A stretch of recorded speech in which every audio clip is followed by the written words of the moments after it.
Hello and welcome once again to the Thrifty Collector. Today we're going to go over, I went ahead and picked up a pro wrestling mystery crate. They had a sale going on, 20 bucks plus about $7 for delivery on some mystery 8x10s.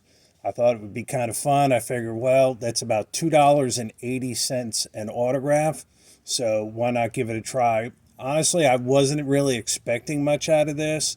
I figured it was going to be a lot of the ones that probably guys that are no longer wrestling or very independent. But I was kind of surprised. I did get some good ones. So it was more of those things. Well, am I going to get a bunch of scrubs or am I going to get a bunch of superstars?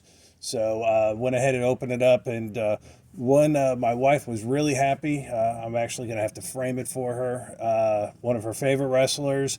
But let's go over the the 10 that I have. The first one is Tyler Breeze. I believe he's in the WWF.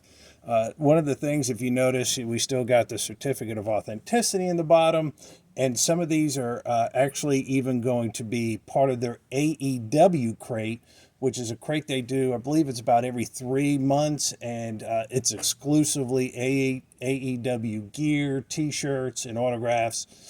So it's designed specifically just for AEW.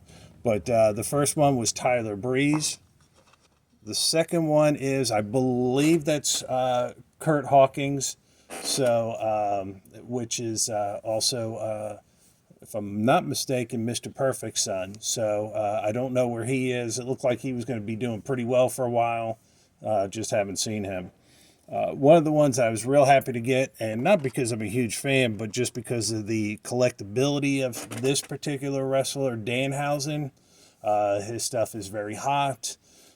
So anything with an autograph, t-shirt, micro brawler always does real well when you're trading it out. The next one is Tony Nese. I believe he is not wrestling anymore. I think he's a backstage, like a booker or agent at, I believe it's Impact. So kind of a dud there. Next one, this is the first of the AEW ones. If you notice the AEW there on the bottom still has the COA, but this is Smiley Kylie. Looks like she's almost going for that kind of Bailey gimmick of the smiling girl. Could be wrong about that, but yeah. So the first AEW exclusive one to this set of 10. Next one is Doc Gallows.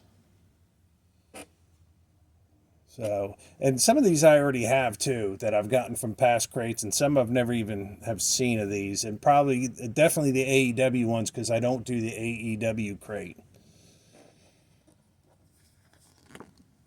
The next one, another AEW. It's Preston Vance. I believe he does not wear the lucha mask anymore, but yes. So Preston Vance, which you can almost say was kind of a luchador, but no. And once again, an AEW exclusive. Next one is Scarlett Bordeaux, very popular. Anything with a female, people tend to go nuts over a little bit. Next one, and I'm just going to put it this way. This is, I believe this is Fandango. Don't know much about him. And then the one that I was actually kind of happy to get this one when a few months ago when they were doing the pro wrestling mystery crate, and they did have One Man Gang. They did say that he was going to be something in it. You don't know if it's a T-shirt, an autograph, or whatever. But when I opened up mine, I actually got one of the One Man Gang, which he actually wrote One Man Gang and drew the crossbones. Probably the most that anybody that I've gotten on an autograph 8x10 is actually inscribed. And then I looked it up. I was on eBay and I was just checking it out, and I noticed that some of them were actually also Akeem the African Dream when he was with the WWF. Basically, what happened is they took the One Man Gang and they gave him Reverend Slick as his manager, And according to the interview I saw with him, is they said, we want you to be an African, and we're going to dress you up African. You're going to dance. And one man gang said, I can't dance. And they said, well, just try your best. And it was actually quite comical the way that he danced while he was Akeem, the African Dream. He also teamed up with the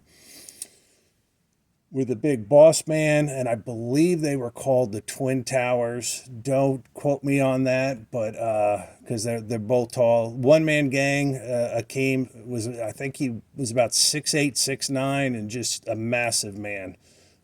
He's still around with us, so I shouldn't talk to him about him in the past tense. But so real happy to get this one. I actually have a one of those LGN little figures of Akeem, and I showed it to my wife, and she actually put it on her work desk. So now she's going to be excited that she can actually look at Akeem all the time. She gets a real kick out of him dancing, probably more than even when I dance. So for the money, it was about $27. I think with tax, it was right under 30 for 10 of these. Not a bad deal. It's kind of always fun opening up something. It's cheaper than a pack of cards these days, by far. Got 10 autographs. I'll probably bring a couple of these to trade day, maybe try to sell a couple off or trade some off. I will definitely be putting the Dan housing on eBay, and I'll be keeping the Akeem. And I do wish that there were some of the older legends in this. It was really just the one Akeem, but still can't complain for less than $3 an autograph. So, but check it out. It's on Pro Wrestling Mystery Crate. Let me know what you got if you went ahead and got the 10 surprise autographs, and let me know how well you did, and let me know how they compare to mine. So everybody take care, stay thrifty, have a wonderful day.